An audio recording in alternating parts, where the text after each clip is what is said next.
All right, we will jump in. Uh, okay, welcome and great to see so many people. We weren't quite expecting as many who registered in the end, so it's wonderful. So my name is Mark Pascal. I'm a co-founder of the Wellbeing Protocol. My colleague Benjamin will be talking a little bit later. He's also on the call. So we're on a mission to build a new civic infrastructure for community empowerment. So the plan is today, and I think for most of you it's the morning, but for us over here it's the evening. The plan is to talk a bit about our journey, some of the research that's influenced what we've done, the architecture of what we built, and we'll talk about the trials that we've run and the learnings and where we're going, roadmap, and finally how to get involved if you like what you hear.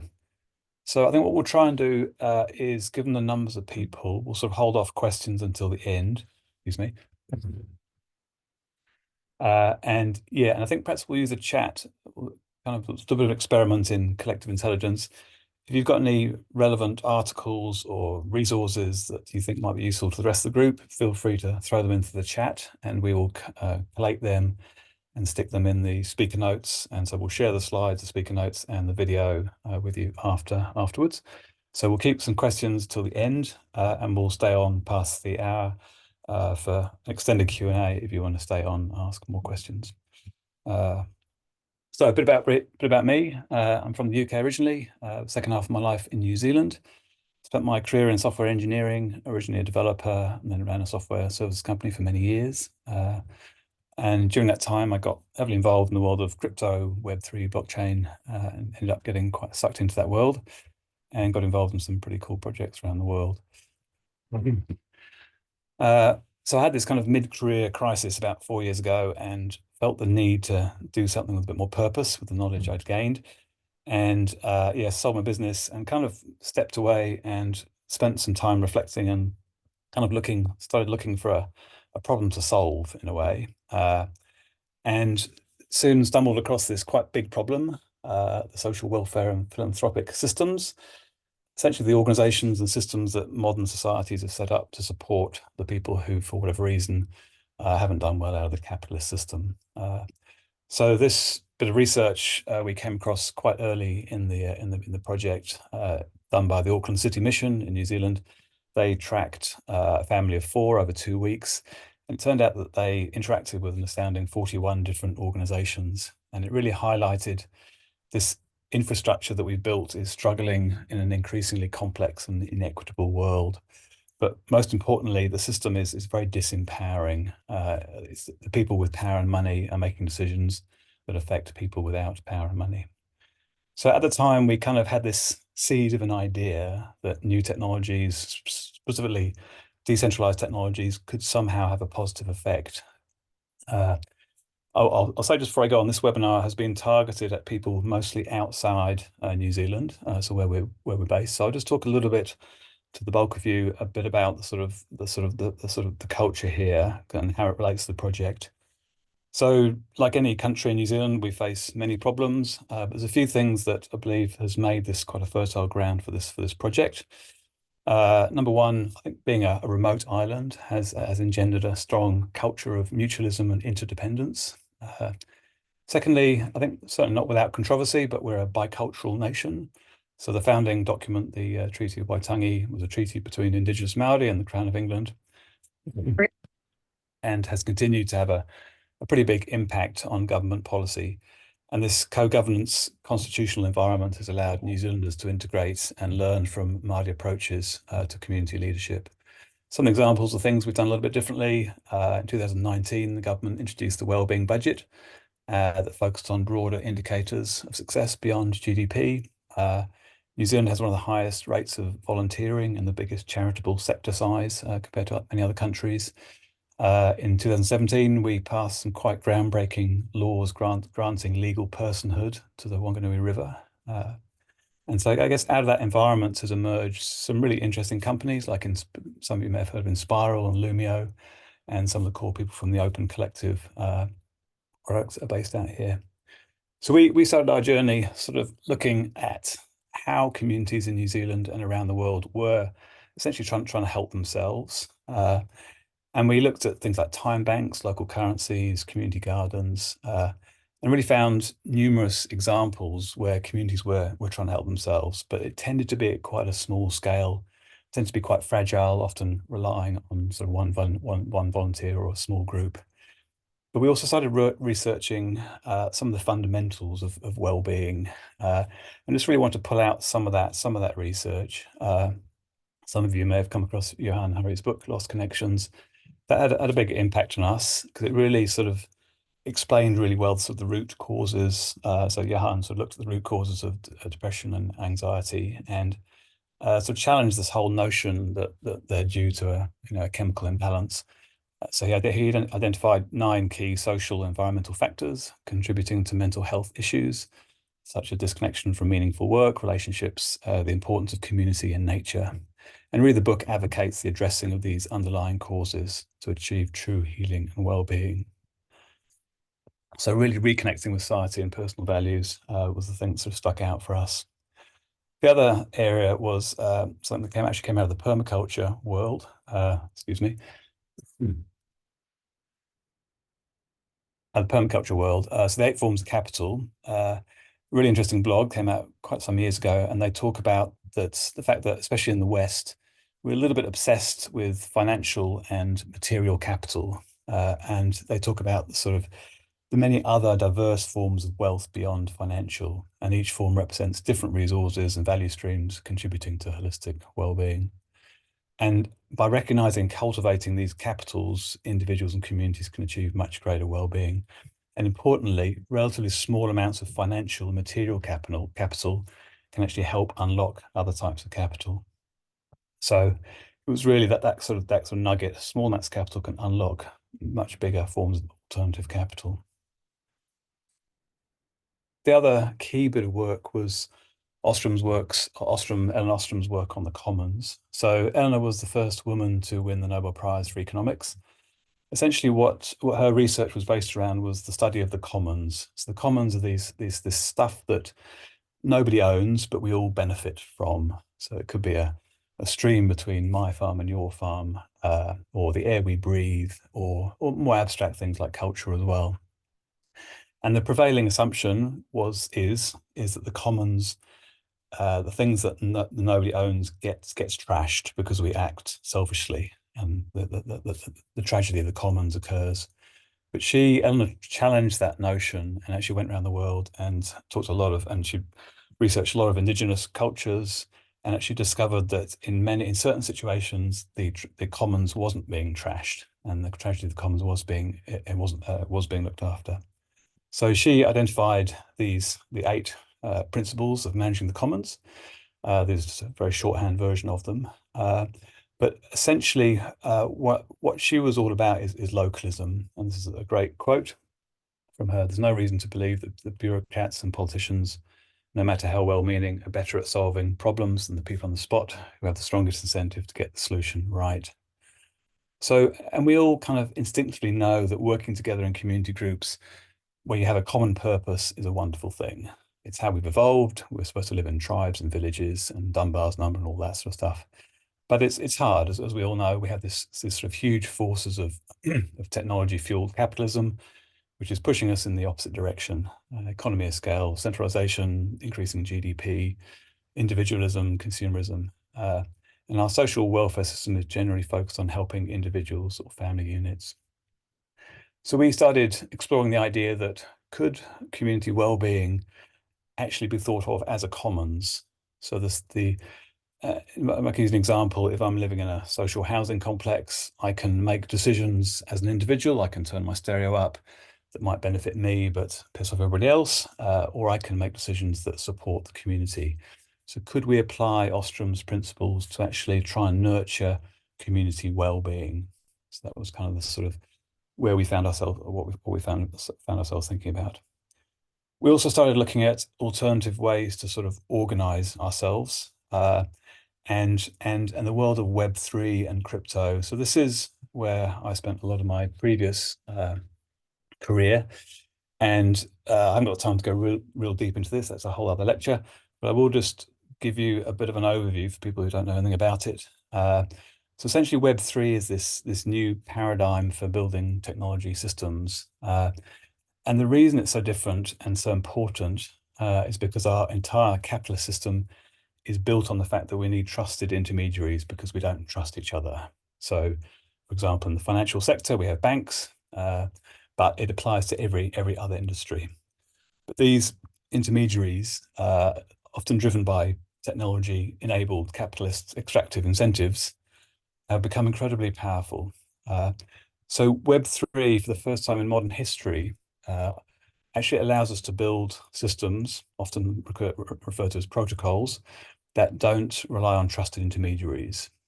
So the first example was Bitcoin many years ago, a currency or a store of value without a central bank, without a government controlling it. But Web3 is much more than a speculative currency. It actually gives us new ways for society to organize itself. So, and it also gives us an opportunity to look at some really hard problems with a fresh lens.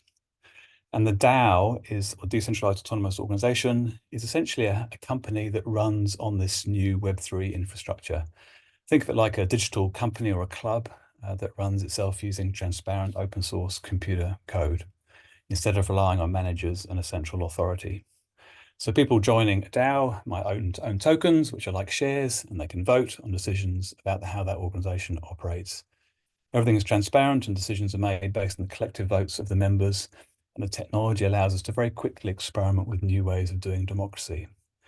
And bear in mind that current forms of democracy haven't been upgraded in hundreds of years. So we can explore things like liquid democracy, this kind of hybrid form of governance that combines direct and representative democracy and allows individuals to vote on issues directly or delegate their voting power to trusted representatives. So essentially DAOs are allowing us to rapidly experiment and scale democratic organizations. And we can scale them not necessarily by growing them, but because it's digital, we can easily copy and replicate. So we can scale by replication. So scaling reputation, the organization, and organization could be thought of as a community as well. And in that Web3 space, there's actually some amazing organizations working at sort of building the sort of decentralized building blocks to enable a regenerative systems to get momentum. So things like token bonding curves, complementary currencies, quadratic and conviction votings. So there's a whole lot going on. So these guys are building the building blocks or creating the building blocks for a regenerative economy. We also started learning more about the sort of philanthropic space, and that's not a space we came from, but sort of saw increasing sort of signals from that space that the current system wasn't working as well as it could be. From the sort of shock announcement last year in the UK from Lankelly Chase, a big philanthropic organization who basically said they were disestablishing themselves because they were part of the problem, through to a number of articles and blogs and pieces coming out, just sort of talking about the fact that even strategic philanthropy perhaps wasn't working. This piece at the bottom there, that's actually just out a few days ago from the Stanford Social Innovation Review. And they talk about empowerment philanthropy and economic self-determination by supporting people in finding their own solutions. So we see this as kind of a shift, sort of changing face of philanthropy. But I guess the book, excuse me, the book that sort of most clearly defined the problem quite early on for us was captured, this book by Raghuram Rajan, Third Pillar. So Raghuram was the ex-head of the Indian Reserve Bank, ex-chief economist at the IMF, and the way he describes the problem really sort of resonated with us. Essentially, you've got the three pillars of society. You've got the free market capitalist system, one pillar, then you've got the state, the government, second pillar, and the third pillar is community. And he argues that 200 or 300 years ago, they used to be in reasonable alignment. Then the Industrial Revolution came along, the tech revolution came along and changed the power, shifted the power hugely. And so the power flowed into the free market capitalist system, into the state, and at the expense of community. So he argues that many of today's systemic problems, from inequality to the environmental breakdown to loneliness, is part of that imbalance. So what can we do about that? because it's really hard to shift that power by taking money from or taking power from the people who've got it. What we can do is start to think about how we can build up the power within community. So we need to empower communities. So we started talking to the community grant funders and philanthropic foundations. The New Zealand government alone spends around 500 million in community grants. And we started talking to the funders about some of their challenges in creating and started talking about creating an alternative approach. And we discovered they had a lot of challenges. It is really hard for centralised funders to get money out to communities that need it the most. We had stories of siloed funding. It doesn't work for holistic initiatives. Funding cycles creates time pressures and bad decisions. Intermediaries creates bureaucracy, cost and friction, and the whole fragmentation of the system. Intermediaries competing with each other for money, that sort of thing, and hard to measure impact.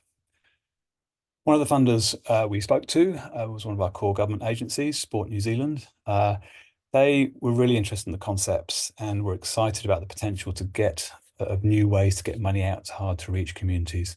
So they gave us some money to run some workshops initially and to work with a test community. So Tana Ora, a small Maori men's health group. You can see the picture of them. That's me, myself, and Benjamin in the bottom right. They've been going a year already, and the Maori men, there's some shocking health stats for Maori men in New Zealand. So they're a key government sort of target area. They've been going for a year, and so Sport New Zealand lined us up with them, and we learnt some of the challenges that they were facing as a small community group, an informal group. Things like, they didn't have the specialist skills to know where to look for in Often outcomes didn't match community needs. Often funds didn't align with cultural concepts. So in New Zealand, in Māori, there's a concept of te whare tapawha, which is more of a holistic view of health, the four pillars of health, which often didn't fit into the funding application system. So we had a bunch of workshops with them, and from that research and from the other research that we'd done, kind of a concept started to emerge. I'll just describe that concept. So if we imagine a small group of people, so we define that as community or collective. It could be anything from 15 to a few hundred, but it's generally people who have something in common. And generally that's place-based. So their place is the connection, and they have a purpose of improving their lives or doing something in their community. So it could be a community garden or a social housing complex, school catchment area, aged care facility. It doesn't really matter. But essentially, the current system looks a bit like this. We have hierarchical pots of money. If one was cynical, we'd call it a fragmented, inefficient bureaucratic system, but essentially pots of money coming out of our tax system or philanthropy. So imagine if you could directly fund a micro community treasury and let the community decide how it gets spent. But of course, there's kind of a few things that need to be in place for that to work, because if you just drop a briefcase of money in a community hall or a pub, it's probably not going to go well. So the first thing you need is some sort of constitution. This is a written document that defines the purpose and the rules of this micro treasury. So it's the upfront agreement, the contract between the funder and the community. So it's created by the community and agreed to by the funder. Not too broad and vague that it makes the funder nervous, but also not too narrow that it stifles creativity. So, for example, we want to improve the mental health of our teens, or the well-being of disadvantaged community X, or reduce loneliness, or reduce carbon emissions, or whatever. It's really anything that local people with a motivation and a bit of financial capital can use to make a difference. So instead of dumping a big grant into the treasury, the funder sets up a pre-agreed regular payment schedule. So it's more like you're streaming money in, and the funder reserves the right to stop or delay the next payment if the constitution isn't being followed, and they get real-time feedback as to what's going on with their money, so they can do that. And the other key piece, and the bit that we sort of focused on, is a governance mechanism that gives the community an easy, fair, transparent way to decide how to spend the money. So this is about capturing and prioritizing ideas, evolving ideas into proposals, voting on proposals, etc., etc. So it's kind of think of it as sort of money streaming in and then money streaming out into this micro community via lots of sort of small mini grants, but the community being in control. And finally, if we can put a feedback loop back from the community back to the funder, then we hopefully provide real-time impact feedback to the funder, and they keep the tap open and or possible multiple funders join in. So that was a basic concept, but I guess where it starts to get quite exciting is with technology, we can scale this. And when we talk about scale it, we're not thinking about making these communities bigger and bigger, but we're talking about replicating. So instead of 10 communities, we have 100 or 1,000 or 1,000,000 of these micro communities, each with their own constitution and membership.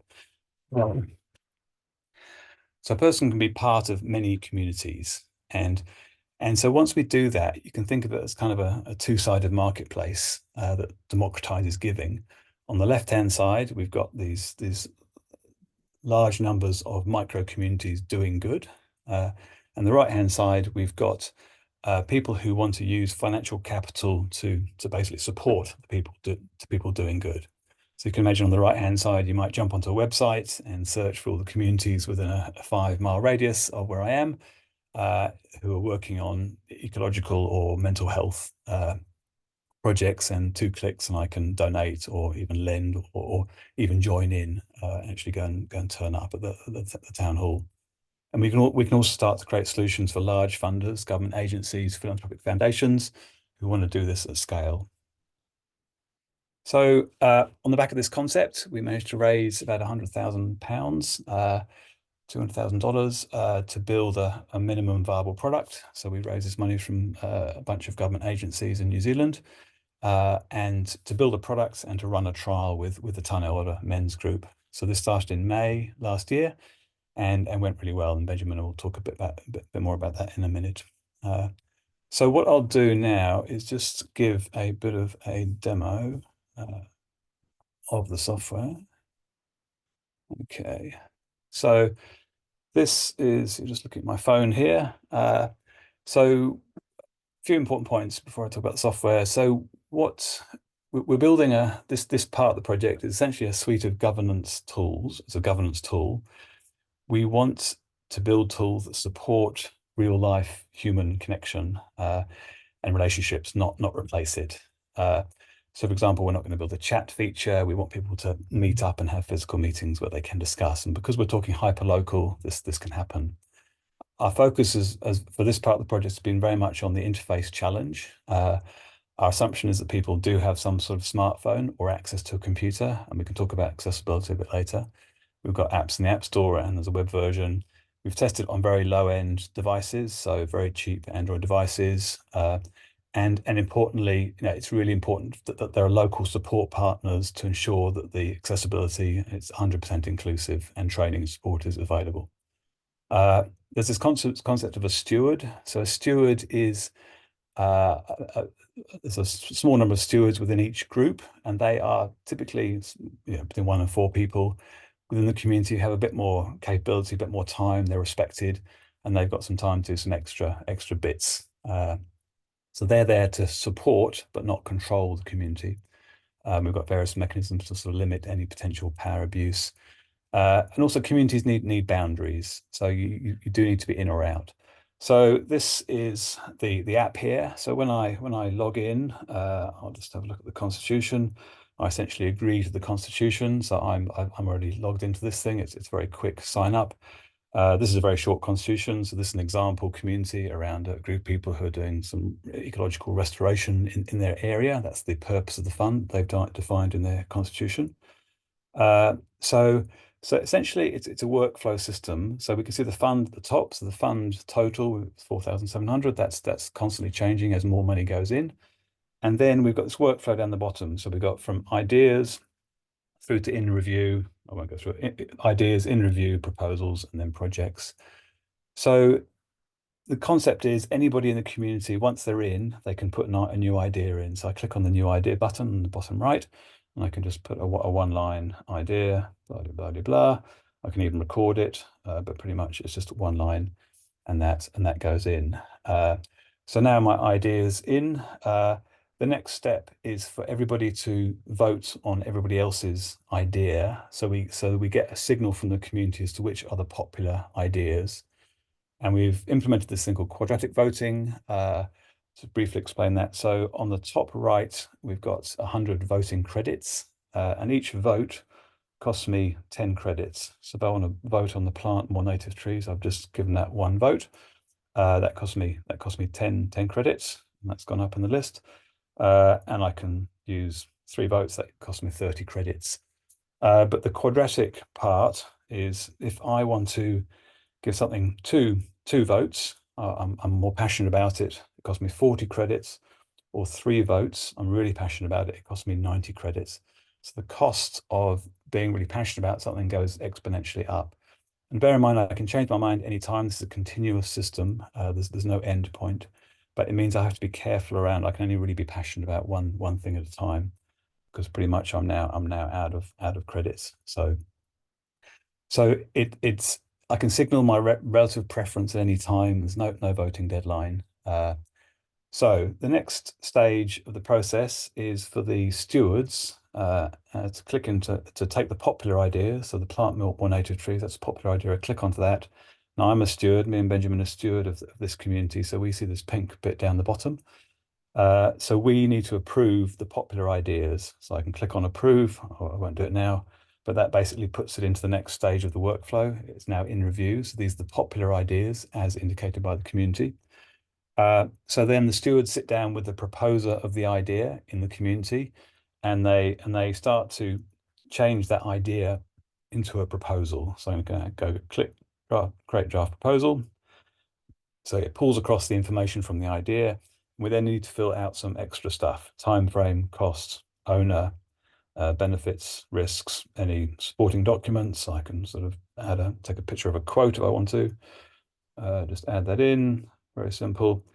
And then this checkbox here, it's quite important. So this is me putting my reputation on the line as a steward and saying that this is in line with the Constitution. I can just double check that. Yeah, I'm comfortable that this proposal is in line with the Constitution.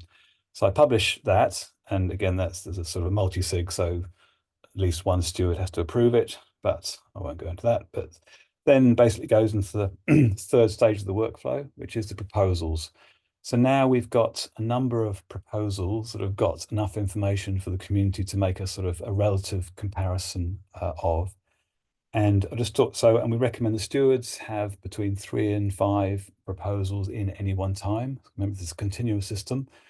And a couple of things about this screen. One that you'll note that, so the blue bar represents the number of votes that the community has put on this thing in real time. So it's changing all the time.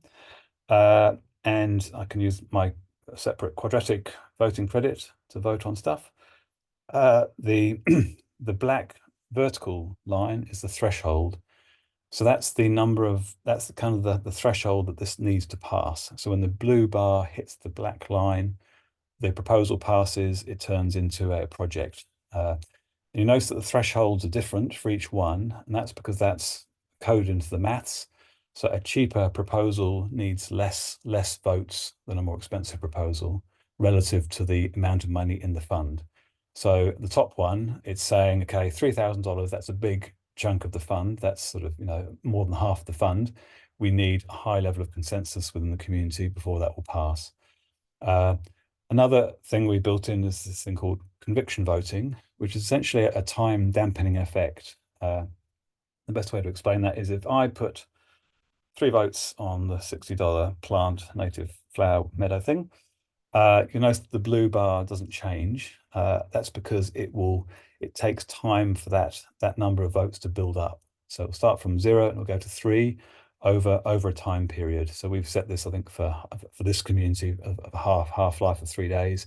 So in 3 days' time, it'll be 1.5 votes. In 6 days, it'll be 2.4, 9 days, 2.8. So it'll go up sort of in this sort of logarithmic curve. And likewise, when I take it off, it'll drop off following that mathematical function.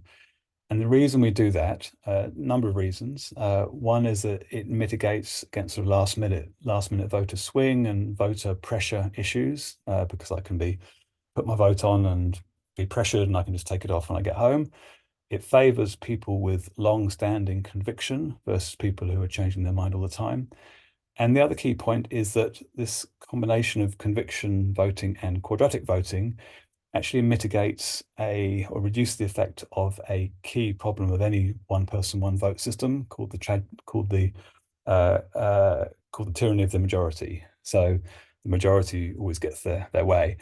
And I can use an example. So if we've got a community of, say, 30 people in this rewilding community, and say we've got a sort of a minority group of 3 people, they think differently. It might be sort of an ethnic minority or some other minority. They think a bit differently. So if they want to put a proposal and they want to put all their votes on it, so that's 3 times 3, they've got 9 votes on it. And if they hold their conviction for a long time, they're more likely to get their proposal as a minority group over the line than they would in a traditional system.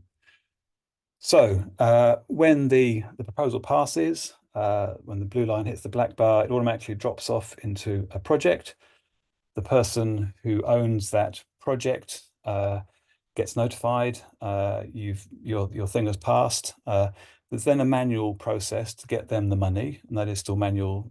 Eventually we'll automate that, but essentially the accountant, the person controlling the bank account, then gets a signal to give that person that money, however means that community thinks is appropriate. So cash, or give them a debit card or whatever. That's not up to the app. Then the person does the thing, and then finally they report back to the community. So this last one here, that's owned by me. So my last job as an owner, I need to submit a report. I'll click on that. I put in the actual cost. So if it was a bit less, it'll put the remainder back in the treasury. I can add a receipt. I can add evidence. I can upload a video, do all that, and then I submit my report. So I won't do that now. But that just basically goes back into the list as complete, and everybody can see. So that's kind of the basics of the app. I'll just come back. So what I'll do now is just pass over to Benjamin, and he'll just talk a little bit about the other trials that we've been running and learnings, and then we'll also go and introduce TSIP. A couple of people from TSIP, one of our partners in the UK, who've also got some feedback on trials that they've been running. So over to you, Benjamin. Cool, thanks, Mark. Kia ora, my name's Benjamin. I'm the other co-founder of the Wellbeing Protocol. I just thought I'd talk through a couple of real examples of how we've been deploying this, and then kind of give you some context. So the first group on the left is the Māori men's health group that we kind of worked with to start with. So started out with 10 people, and it grew to about 15 over time. Initially, it ran for about 12 months. We'd initially put in for 3 months, and then it kind of evolved to as more time was needed. Their needs to spend the money needed more time, so we evolved with that. And that kind of trial had a significant kind of investment into it with a whole wraparound support and other health programs as well. There's the next one. I'm happy to answer questions at the end if you have any specifics. So the next one is a youth food resilience program. So this was run alongside a circular food hub that had been running for a number of years, and they got some funding to have interns over the summer, so over a 3-month period, and they came into the workspace and the community space, and they learned how to grow things and a range of other stuff. But alongside that, we had a philanthropic donation of 12.5K to seed the fund, and then those young people were then completely in charge of that fund. Initially, we'd expect it to have more young people, but in this case, we only ended up scaling it back down just because of the context and the timeframes. But so when there were a fewer number of people, the voting techniques, we weren't as effective as a small number, but it was still a useful tool for them to learn about governance, and also report back and show things. So as some examples of things they spent the money on, there was a few things like hiring trailers to move plant material. They went on a trip to another part of the country to meet a First Nations group that had come over from North America. And then they actually, interestingly, ended up saving up most of the money and running a festival for their community to come and experience, and about 200 people showed up. And they had local, national and internationally recognized artists, Tama Iti, who some of you may or may not know of, came along, and so had this really cool festival, and they ended up actually making about $3,000 to feed back into their fund. So they're relatively enterprising, so that was quite cool. And the third group is going to show a bit more scale, is in a place called Takaka, so it's the top of the North Island, top of the South Island, sorry. And basically the boundary on this community was the whole region. So up to 6,000 people could enter it if they wanted to. You just had to have proved residence, it proved that you kind of lived there. But they'd, prior to us meeting them and starting this, they'd spent about a year developing a sustainability program or sustainability vision for the next 20 or so years for what their community wanted. So the local council ended up putting a small amount of money, $4,500 into the fund, and then they've been using that to vote on, alongside some workshops in their community hall, to decide how to spend it. I hope trying to find some more support for this fund, because it's just a small amount to start with, but still seeing some really interesting results. So a couple of, I guess, summarize some key learnings so far is it's very new for a lot of people. And well, in a New Zealand context, it's quite new. Perhaps in the UK, I know much further ahead, or more familiar with, some groups are more familiar with participatory grant making and devolving power. And but I guess bringing the stakeholders along the journey is really important. So things like, I've found making sure we go to their board meetings, making little videos, sending the information back so they can kind of feel part of it. And that's really, as we've kicked on, it's really helped them become champions of saying, hey, showing it off to other people as well. And working at the speed that suits the community. So for most of you who've worked in the community, you'll know that things take time. It's a little bit challenging when you're talking about software development, which works at the other end of the spectrum quite quickly. But yeah, it was really important to not rush things and work at their pace. And I suppose that's the third point there, around making sure flexibly funding the OPEX or the operations around it. And I guess it works best when the stewards are really engaged, and we kind of recommend paying the stewards, if possible, or some kind of remuneration, and also investing in the capability, so training them up. So in the case of the youth example, we spent a lot of time talking them through things like what is an invoice, all that kind of stuff. So right from the beginning stages, whereas in the Māori men's group, some of them were already on executive boards and things, so it kind of differences in that way. And TSIP will talk a little bit about how they've done it differently as well. And I guess a key thing we found is a trusted, culturally appropriate and local facilitation. So making sure the community really connects and understands. On the software front, most people have found it really easy to use, though we also know it needs improving. And one of the key things that we're going to be putting in it soon is a video submission, so those who aren't able to, is confident to type, or they can orally submit. And some of the voting techniques around the time delay and that sort of stuff needs a bit better UX and explaining. But so I guess just a quick list of things that if you're considering a trial, just a couple of a list of things that we're kind of drawing up that we've found like some good starting conditions, I guess. So the group needs something they collectively care about a lot. And they need to have accessible champions. Ideally, those people turn into the stewards.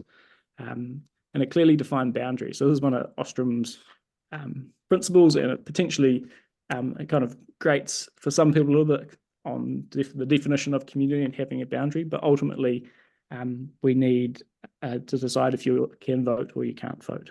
And at the moment, we've been recommending drawing a hard boundary, like a closed Facebook group kind of thing. And down the track, there are some ways to maybe make that a bit more permeable, but just starting off with a clear boundary. And yeah, more permanent, so that's as in non-transient, so people are kind of there more consistently rather than traveling, coming and going, and a need to make regular decisions. And this is a key one, kind of little established governance, because the tool kind of is deciding stuff. It needs to have the authority to actually spend that money and implement it in the context that it's in. And yeah, starting smaller can be easier, but like with that other trial, we do think it can scale up a bit. And I guess just lastly from me, there's some other trials and other contexts that we've got going on, and so Sport New Zealand is wanting to scale up to 5 or 6 more men's groups across the Wellington region. Auckland City Council, biggest city in New Zealand, that they're wanting to use it for climate adaptation and engaging with the community about what effects and changes they might want to see. A local iwi is wanting to use it. The Ministry of Health, they've just committed some funding from the Innovation Fund to try and use it. We're still scoping out what that looks like, but it'll be about empowering people with their own healthcare.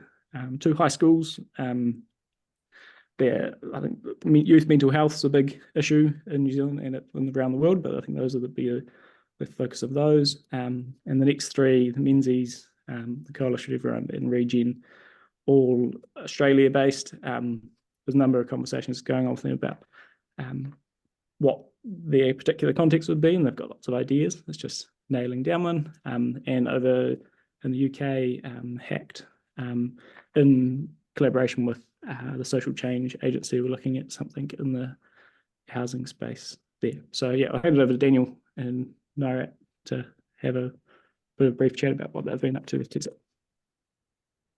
Thank you, and thanks Mark, thanks Benjamin. It's lovely to meet you all morning if you're in the UK. My name is Nairat, and I'm here with my colleague Daniel, who I'm going to pass over to just in a moment. And we are both from an organisation called the Social Innovation Partnership that's been testing the Wellbeing Protocol app. Just very briefly, TSIP is a social impact consultancy that primarily works with communities and bridges the gap between client needs and community voices. We value and embed community engagement in a lot of what we do. So, for example, we have had experience working with different and diverse communities across the UK. We have experience embedding community voices in co-design processes, as well as working with community researchers in our research and evaluation projects. One of the things that we also do is host a place-based giving fund called the Giving Lab. And I'm just going to pass over to Daniel very briefly to share a little bit about that. Good morning, everyone. I'm Daniel Morris. So basically, the Giving Lab is a community-led fund that was totally co-designed with residents in London, Southwark to be specific, with our whole hyper-local group in Woolworth Road within Southwark. We had 155 people that we co-designed the Giving Lab with. And this consisted of residents, but also grassroots organisations and a few other statutory organisations in the area. We do fall under being a participatory grant-making model, which we're very proud of. And I guess I would say that once we kind of developed this and put it into place, we were also funded by Guys and St Thomas Trust and the Welcome Trust as well. To develop this initiative. We've been through many iterations of this model since 2020. And when we came in contact with the Wellbeing Protocol, we absolutely felt the synergy, the values and the principles were the same. And so we thought, okay, we need to use this innovation, which I'll just give a little kind of testimony about. So currently I guess we've been one of the first UK trialers. With the current group that we have to date, which is the youth group, just some feedback. They've really enjoyed the experience. Being young people, you know, technology is innate in them. They live in a technological world. They really found the interface really simple and easy for them to use. Ultimately, the funding protocols that were in place, how they interacted with it, they absolutely loved it, and they just thought, why isn't this around as much? And so hopefully I'm I'm going to try and hopefully people can support Mark in developing this further and getting this into as much communities as possible. So I'll hand back over to my colleague Nayrat just to kind of give her comparison. Yeah, so Daniel's sort of shared an example of using the app with young people. I have also used the app when working with the Latinx community, who is also primarily based in Southwark in London, if anyone is familiar.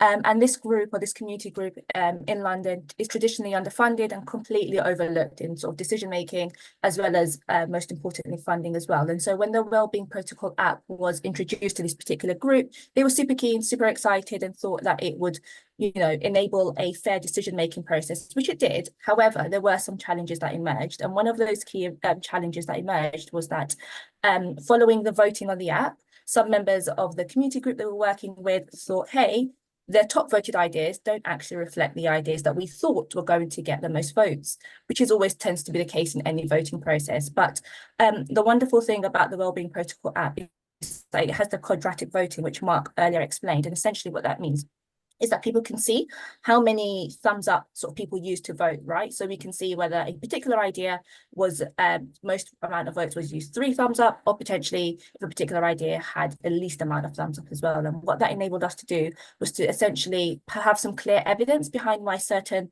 ideas were top voted and why certain ideas potentially weren't. One of the things that we did in order to ensure that those in the room felt like their voices were represented within the voting process was actually combine ideas together. And I saw a question earlier in the chat that asked whether a particular person who's put an idea has to deliver that project. And what we did was ensure that that was not the case. And so once we had grouped ideas together, actually what we saw was that certain owners for particular ideas changed, which essentially made and sort of brought the group a little bit more together and enabled us to, sort of progress with the funding process as smooth as possible for both Daniel and I, but actually currently delivering the project, which is really exciting. And I think actually the Wellbeing Protocol app sort of enabled us to have that smooth transition from sort of having this wonderful idea, apologies, and then sort of delivering it to where we are now. So that's a little bit around TSIP, a little bit around TGL. And I've popped a link in the chat if anyone is keen, but I'll pass back to Mark to sort of close maybe the remainder of the session. Thank you, Nayrat. Really appreciate that. So one comment, just to finish off, a few more slides. One comment we've had in the past is, hey, this isn't really about empowerment because funders are still in control. They can turn the tap off. I guess the key point we like to make is that what we've done with this first step is a very small but important step. Essentially, essentially what we're trying to do is using funder money to bootstrap these new microeconomic empowerment systems.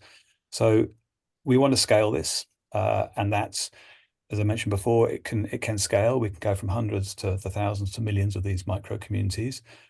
Once we have this sort of capital allocation system working, that kind of looks a bit like a little co-op or a micro foundation, we can start to do really some more interesting things. Not necessarily in this order, and what we build will be driven by the community, so it's early days, but one of the things we're doing is building up the liquid democracy tools, so delegated voting, steward election processes. We can start to automate the financial side. There's a manual process in there that we can automate. We need to move on chains, that's on the blockchain, and I won't go into that. That's a bit more of a technical detail, but that's an important step to ensure that we don't become part of the sort of the power control system. We need to invest in impact measurement, signaling tools. The ability to collect the group opinion, which can affect the outside environment as well. And there's a whole lot of other tools that we want to build to support sort of community sort of micro entrepreneurship, so microfinance, micro endowment, savings pools, and also tools to support the sort of non-economic volunteer economy, which we know is really powerful in many of these communities. And we also want to give these communities the ability to own assets and have shares in those assets. The land that the community garden sits on, or a solar energy generating plant. We also need to decentralize our own governance, again, so we don't become part of the problem if we're very successful. And then I guess finally, the really exciting bit is when we start to connect these nodes together. Primavera is a leading thinker in the Web3 governance space, and this is a wonderful definition she's got. coordinations of voluntary interwoven networks of communities with aligned values and shared identity. They mutualize resources to redistribute them within the network and to engage in collective action through a participatory governance and interdependency between nodes. Just very briefly, so we've got a lot of interest from around the world, conferences in the UK and coming up, we've got Philanthropy Australia. We've been accepted to fellowship in SOCAP. And our business model, so we're a not-for-profit. We'll be open sourcing everything and decentralizing our governance. We currently have charitable status via Open Collective, Gift Collective in New Zealand and a CIC in the UK. We think we can create huge efficiency gains to a system. And so there'll be many options to sustain us, to create revenue to sustain the infrastructure team. We're currently going through a capital raise to raise about £450,000 to give us sort of an 18-month runway to get to a point where we're sustainable. This needs to be mainly grants, but we're also considering loans and quasi-equity. We're kind of open to funding options, but the important thing is we can't take traditional sort of profit-motivated venture capital because otherwise that becomes part of the problem. So far we've raised about half that from Sport New Zealand. Rod Drury, who's the founder of Zero, his philanthropic foundation, and an Australian foundation. And revenue generation. We would like this always to be free for communities, but there may be some sort of freemium models for communities who can afford it. But the obvious business model is a transaction fee on the sort of the larger funder funds. But the more we can scale, the lower we can take that. And finally, how to get involved. So it's important to understand we see community groups as kind of two groups, the capable and the need support. So the capable is kind of the more capable people who can self-organize, look after themselves a bit more. So, for example, retired people in an affluent area who want to do something about loneliness or the environmental crisis. And these groups are important because we know things like anxiety, depression, loneliness cuts across all parts of society. But for this group, we just want to make it super easy. Watch the training video, find some funding, sign up, and off you go. So if you're one of those groups, capable groups, just drop us a line and we can potentially get you started. The kind of needs support group is, I guess, the reason the project started in the first place. These are the groups that society is most disadvantaged and most vulnerable. So these are the groups that the philanthropic and social welfare funders should be targeting the most. And for that stuff, there's a whole lot of other things that need to be done to make that work. This is identifying and forming the groups, running workshops, dealing with accessibility issues, finding funders, managing payments, all the standard community development work that we that's not our core business. But of course, there are amazing organizations like TSIP and many others around the country, the charities who are in that space, who are acting as that interface between funders and communities already. So they have very capable people and the relationships with the right people and the local knowledge. And so we call them sort of community partners. So in that scenario, we're kind of more working with the community partner to support them, to support the community. So hopefully we'd like more of those partners to sort of bring our tool into their sort of arsenal of tools to use, and TSIP and the Social Change Agency and many others are potentially interested.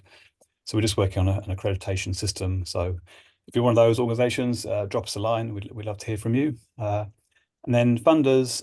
So if you're a funder interested in potentially using this approach to deploy capital out to communities, we'd love to talk to you. There's kind of two buckets. There's kind of the direct to community bucket, and then there's kind of the infrastructure to support our raise, support the infrastructure build. And finally, if you'd like to join the team, we've got something to offer. We're growing. We're committed to well-being, collaboration, open source, decentralization, transparency, teal, holacratic style governance. So do drop us a line. So so I think yes, that's everything.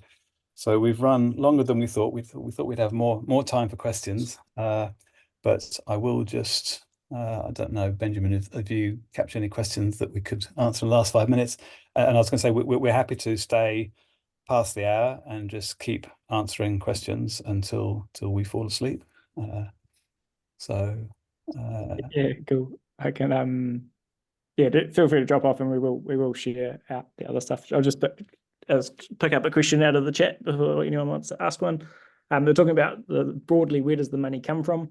Like the higher upstream, and I guess we're not solving that problem directly, but we think the creation of a tool like this can allow for others further upstream to direct that money more easily to where they might see that impact coming. So in the example for Sport New Zealand, basically their fund, some work had already been done within Sport New Zealand to identify the inequities, and they had already portioned out and allocated that for a certain groups, the groups they wanted to get active but couldn't reach. So then that money then flowed in. So yeah, I saw one about the high net worths as well.